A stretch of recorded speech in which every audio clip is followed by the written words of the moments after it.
Thank you. Sabidi? Sabidi Bao? To the government and the people of Laos, thank you so much for the kind welcome that you've extended to me and my delegation. I am very honored to be the first American president to visit Laos. Thank you. Now, I am told that this hall is where you come together for the National Singing Contest, and I know that you celebrate your musical traditions, including Kaplum, but I'm not going to sing today, so you should not worry. As you host leaders from across Southeast Asia and beyond, I do want to thank Laos for your leadership as this year's chair of ASEAN. Today, the eyes of the world are on Laos, and I know that that may be a little unusual because Laos is a small nation next to larger neighbors. And as a result, too often, the richness of your culture has not been fully appreciated. And that's why, as part of my visit, I'm grateful for the opportunity to know Laos better and to help share your story with the world. I know that here you cherish the beauty of the land, the mist-covered mountains and sunsets over the Mekong, the achievements of ancient civilizations that echo in the ruins of Wat Pu and palm leaf manuscripts that are preserved at your temples. Tomorrow, I'll experience some of this heritage myself when I visit Luang Prabang. I only regret that I know this is called the land of a million elephants, but Secret Service will not let me ride an elephant. But maybe I'll come back when I'm no longer president. But in countless stupas and in your daily lives, we see the strength that draws so many of you from your Buddhist faith, a faith that tells you that you have a moral duty to each other, to live with kindness and honesty, and that we can help end suffering if we embrace the right mindset and the right actions. And in literature, like the epic of Sin Se, we see the values that define the people of Laos, which is modesty and compassion and resilience and hope. At our luncheon today, I was treated to the best of Lao culture and cuisine, including khao niya. I did not get any beer Lao, but I will try some later, maybe this evening. And in all of you here today, and especially the young people of Laos, we see the diversity that is the strength of this nation. You have Lao and Khmer Mu and Hmong, and a tapestry of proud ethnic groups and indigenous peoples. So you are truly a people of the heart, and I thank you for welcoming me with such generosity. You are Nam Jai. I realize that having a U.S. president in Laos would have once been unimaginable. 6 decades ago, this country fell into civil war, and as the fighting raged next door in Vietnam, your neighbors and foreign powers, including the United States, intervened here. As a result of that conflict and its aftermath, many people fled or were driven from their homes. At the time, the U.S. government did not acknowledge America's role. It was a secret war, and for years the American people did not know. Even now, many Americans are not fully aware of this chapter in our history, and it's important that we remember today. Over 9 years, from 1964 to 1973, the United States dropped more than 2 million tons of bombs here in Laos, more than we dropped on Germany and Japan combined during all of World War II. It made Laos per person the most heavily bombed country in history. As one Laotian said, the bombs fell like rain. Villages and entire valleys were obliterated. The ancient plain of jars was devastated. Countless civilians were killed. And that conflict was another reminder that whatever the cause, whatever our intentions, war inflicts a terrible toll, especially on innocent men, women, children. Today I stand with you in acknowledging the suffering and sacrifices on all sides of that conflict. And from the anguish of war, there came an unlikely bond between our two peoples. Today, the United States is home to many proud Laotian Americans. Many have made a hard journey through refugee camps and relocation, building new lives in a new country. And even as they've become Americans, they've held on to their Lao heritage, worshiping in their temples, honoring their elders, dancing the Lam Yong. Even now, they remember a beloved song that if we depart from our homeland and flee far away from her, we will always have you as our true friend as long as we live. And as a new generation has come of age, more Laotian Americans have made the journey here to their ancestral homeland. Said one of them, who was born in Vientiane, our heart and home have always been in Laos. And this spirit of reconciliation is what brings me here today. Our two governments will continue to have differences. That's true with many nations. As we do around the world, the United States will continue to speak up on behalf of what we consider universal human rights, including the rights of the people of Laos to express yourselves freely and decide your own future. Yet even as our governments deal candidly with our differences, I believe, as we have shown from Cuba to Burma to Vietnam, the best way to deliver progress for all of our peoples is by closer cooperation between our countries.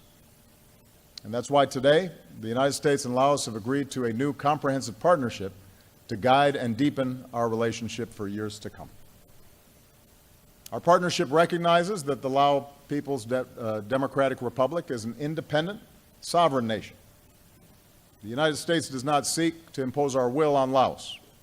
Rather, we seek a relationship based on mutual respect, including respect for your independence and your sovereignty. Our new partnership will continue to deal with the painful legacy of war. And on behalf of the American people, especially our veterans and military families, I thank the government and the people of Laos for your humanitarian cooperation as we've worked together to account for Americans missing in action. And I'm pleased that as a result of this visit, we will increase our efforts and bring more of our missing home to their families in America. I also know that the remnants of war continue to shatter lives here in Laos. Many of the bombs that were dropped were never exploded. Over the years, thousands of Laotians have been killed or injured. Farmers tending their fields, children playing. The wounds, a missing leg or arm, last a lifetime. And that's why, as president, I've dramatically increased our funding to help remove these unexploded bombs. As a result, Laos is clearing more bombs, fewer Laotians are being hurt or killed, and together we are saving lives. But there is still much more work to do. So today I'm proud to announce a historic increase in these efforts. The United States will double our annual funding to $90 million over the next 3 years to help Laos expand its work.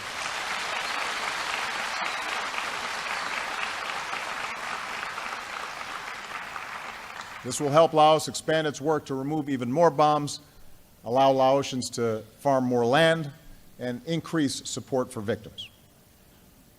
I'll bear witness to this work tomorrow when I meet with survivors. Now, given our history here, I believe that the United States has a moral obligation to help Laos heal. And even as we continue to deal with the past, our new partnership is focused on the future. We want to be your partners as you invest in the well-being of your people and especially your children. I believe that when any child anywhere goes hungry, when their growth is stunted, that's a profound injustice. So we're joining with Laos to promote nutrition and bring more healthy meals to children in school so they can grow strong, focus in class, and realize their full potential. We want to be your partner in improving education. I'm told that there's a saying here, a tray full of silver is not worth a mine full of knowledge. So we'll help more children learn how to read. We'll bring more American teachers here to help teach English and more Lao teachers to America to strengthen their English.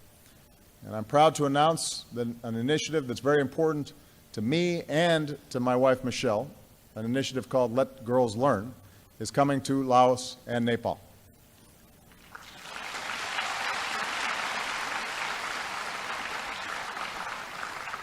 We believe that the daughters of Laos have just as much talent and potential as your sons. And none of our countries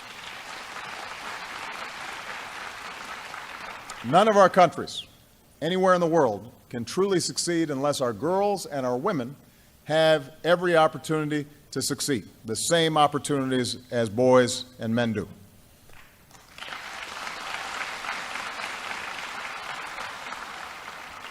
We want to be your partner with the young people of Laos as you strengthen your communities and start businesses and use Facebook to raise awareness for the rights and dignity of all people.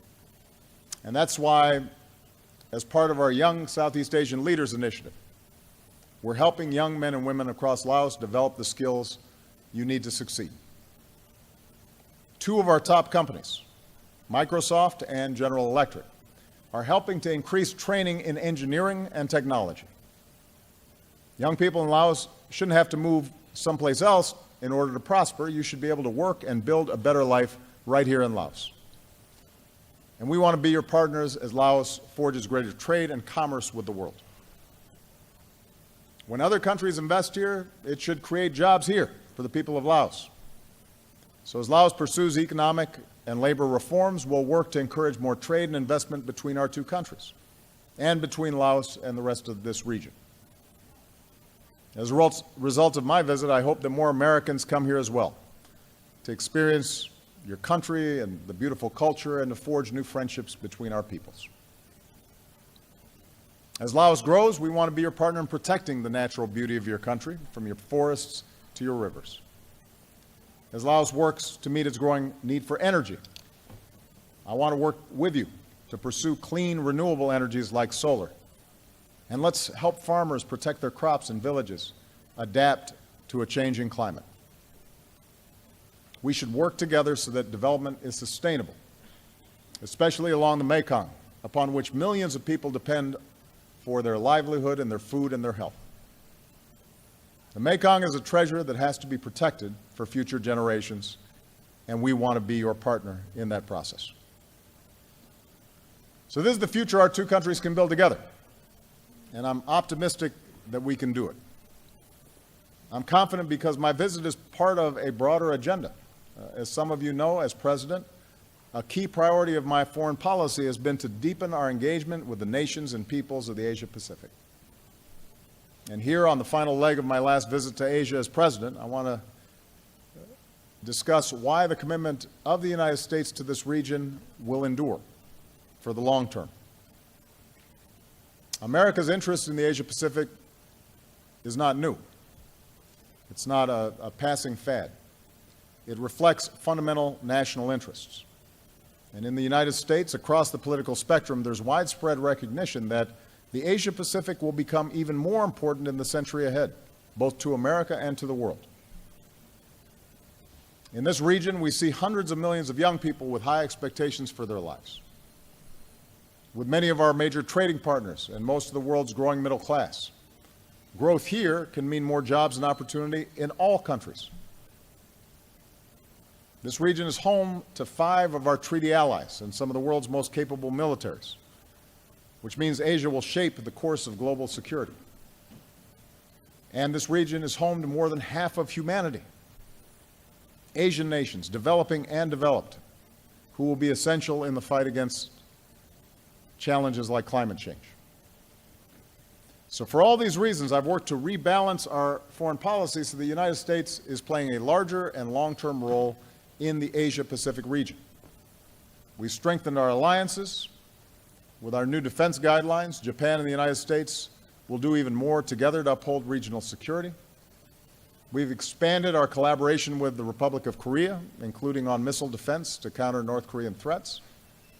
Today, I'll be meeting with President Park to reaffirm our unbreakable alliance and to insist that the international community remain united so that North Korea understands that its provocations will only continue to deepen its isolation. With our U.S. Marines now rotating through Australia, we can respond even faster to regional challenges. And with our new access agreement with the Philippines, our militaries are closer than they've been in decades. To keep the peace and deter aggression, we've deployed more of our most advanced military capabilities to the region, including ships and aircraft to Singapore. And by the end of the decade, a majority of our Navy and Air Force fleets will be based out of the Pacific. And our allies and partners are collaborating more with each other as well. So our alliances and defense capabilities in the Asia-Pacific are as strong as they've ever been. We've also forged deeper ties with emerging economies and emerging powers. With Indonesia and Malaysia, we're promoting entrepreneurship. We're opposing violent extremism, and we're addressing environmental degradation. With my recent visit to Hanoi and Ho Chi Minh City, we've shown our commitment to fully normalizing our relationship with Vietnam. We've elevated our ties with India across the board, and we welcome India's growing role in the Asia-Pacific. We've deepened our cooperation with regional institutions, especially here in Southeast Asia. And as part of our new strategic partnership with ASEAN, we've agreed to key principles, including that ASEAN will remain central to peace, prosperity, and progress in the Asia-Pacific. The United States is now part of the East Asia Summit, and together we've made it the leading forum in the region for addressing political and security challenges, including maritime security. We've increased the trade and investment that create jobs and opportunity on both sides of the Pacific. Since I took office, we boosted U.S. exports to the Asia-Pacific by 50%. Our Young Leaders Initiative is helping more than 100,000 young men and women across this region start new companies and ventures. So we're connecting entrepreneurs and investors and businesses in America and in ASEAN with each other. And thanks to our sustained leadership, 12 of our nations have come together in the Trans-Pacific Partnership to establish the rules of trade for nearly 40% of the global economy. We've also stood with citizens on behalf of democracy and human rights. We've expanded our support for civil society groups and open government. We saw another democratic election and transition in Indonesia. And as the first U.S. president to visit Myanmar, I'm proud that the United States encouraged and now is supporting a historic transition toward democracy. And I look forward to welcoming State Councilor Aung San Suu Kyi to the White House next week as we stand with the people of Myanmar in their journey towards pluralism and peace. And alongside all these efforts, we've worked to build a constructive relationship with China. Our two governments continue to have serious differences in important areas. The United States will remain unwavering in our support for universal human rights, but at the same time, we've shown that we can work together to advance mutual interests. The United States and China are engaged across more areas than ever before, from preventing Iran from obtaining a nuclear weapon to our shared commitment to denuclearizing the Korean Peninsula, to our historic leadership together on climate change. So I will say it again, the United States welcomes the rise of a China that is peaceful and stable and prosperous and a responsible player in global affairs, because we believe that that will benefit all of us. In other words, the United States is more deeply engaged across the Asia-Pacific than we have been in decades. Our position is stronger, and we've sent a clear message that as a Pacific nation, we're here to stay. In good times and bad, you can count on the United States of America. And the question going forward is, what will the future hold for this region? Will disagreements be resolved peacefully or lead to conflict?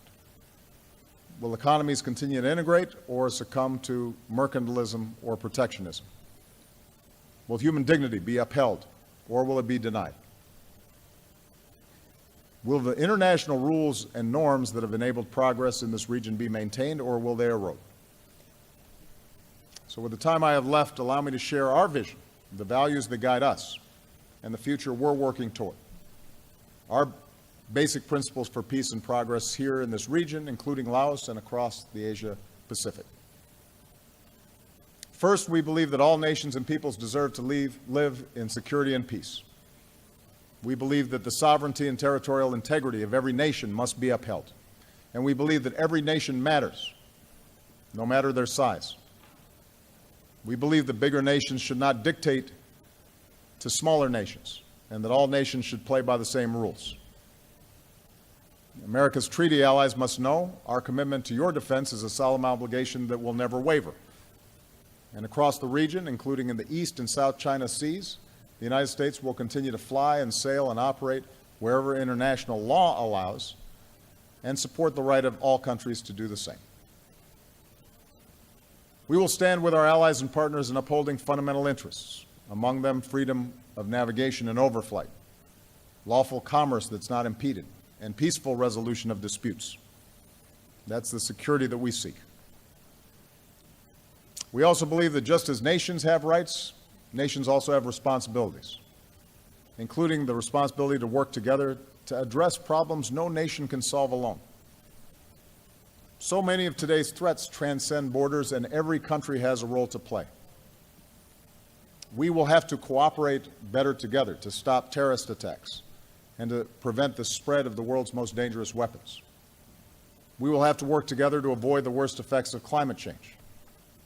We have to work together to stop the horror of human trafficking and end the outrage of modern-day slavery.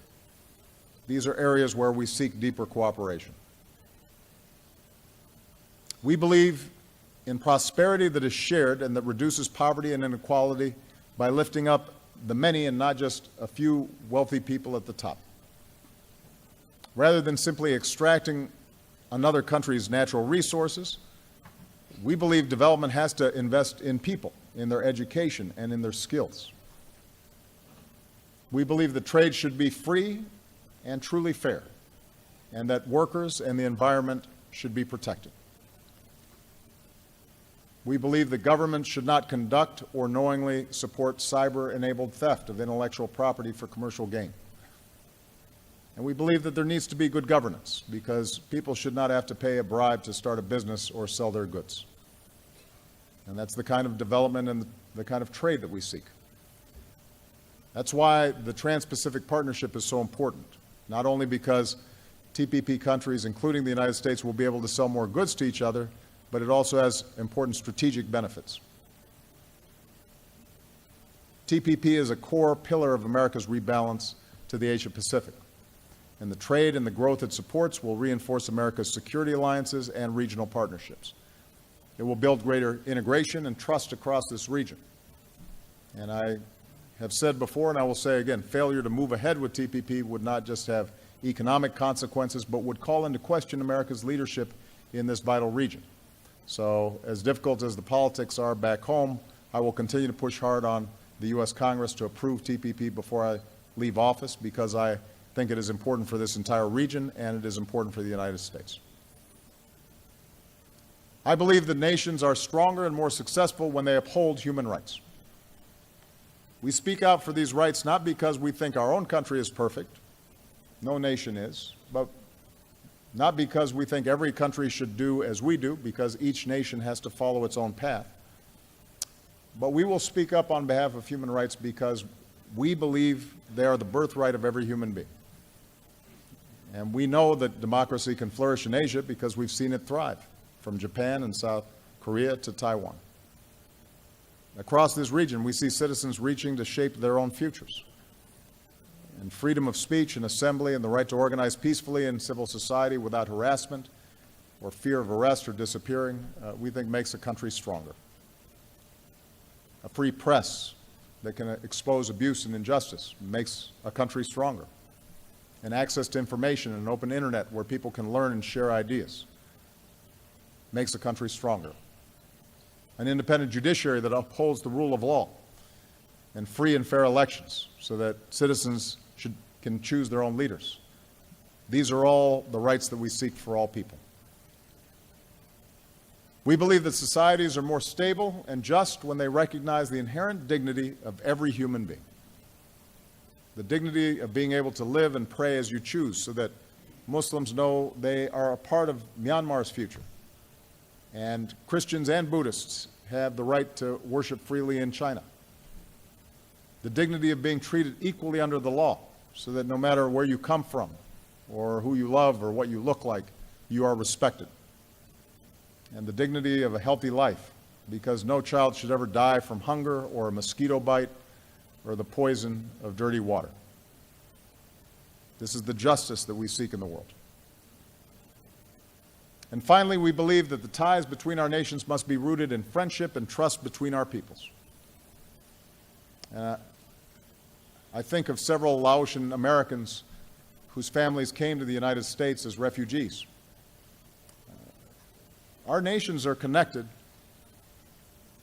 not just by policies, but also by people like John Duangdara, whose family settled in our state of Nebraska and after high school joined our military, served with our elite special forces, and ultimately gave his life for our nation. His mother said he is a son of the Lao people, and he sacrificed for us, and we honor him. We're connected by Chanapa Kambungsa, who came to America when she was 7 years old and who is back here today. And for years, she urged the United States to do more to help remove unexploded bombs here in Laos. There are many, many problems in this world that might not be able to be solved in a lifetime, she said, but this is one we can fix. So, Chanapa, we thank you for working to fix this problem. And we're connected by Stacy Pengwat, who's here as well and who I met earlier. Her parents came to America and stressed the importance of education. And today, this proud Laotian American serves at our embassy here in Laos. I feel a sense of home, she says, as if I've known this country before through my parents. It feels like we've come full circle.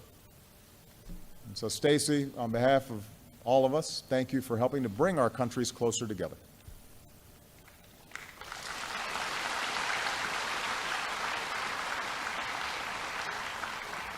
So these are the values that guide us. And this is the partnership that America offers here in Laos and across the Asia-Pacific. Respect for your sovereignty, security and peace through cooperation, investment in the health of children, education for students, support for entrepreneurs, development and trade that creates jobs for all of us and protects our environment, a commitment to rights and dignity that is born out of our common humanity. This is our vision. This is the future we can realize together. And based on my visit to Laos and the proud work of the past 8 years, I believe that Americans and the peoples of the Asia-Pacific will be able to say to each other, as the song goes, we will always have you as our true friend as long as we live. Khop Jai Lai Lai. Thank you very much. Thank you.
หักกันจนสิ้นเสี